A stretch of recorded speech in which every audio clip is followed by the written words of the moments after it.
Boxing டே test போட்டியின் 3ஆம் நாள் ஆட்டத்தை நேரலையில் காண கடந்த 28ஆம் தேதி அதிக பார்வையாளர்கள் MCGக்கு வந்துள்ளனர். அதன்படி 28ஆம் தேதி MCGக்கு 77,418 பார்வையாளர்கள் வருகை தந்தமை சிறப்பம்சமாகும். இதேவேளை பாக்ஸிங் டே டெஸ்ட் போட்டியின் முதல் நாள் 3 நாட்களில் போட்டியை நேரடியாக காண 2,49,807 பார்வையாளர்கள் மெல்போர்ன் கிரிக்கெட் மைதானத்திற்கு வந்துள்ளதாக கூறப்படுகிறது.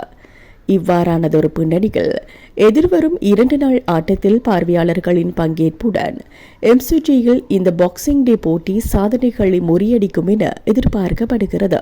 அதன்படி 1936-37 காலகட்டத்தைச் சேர்ந்த MCG பார்வையாளர்கள் பங்கேற்றது தொடர்பான சாதனை இந்த பாக்ஸிங் டே டெஸ்ட் போட்டியில் புதுப்பிக்கப்படும் என பலரும் கருத்து தெரிவித்துள்ளனர்.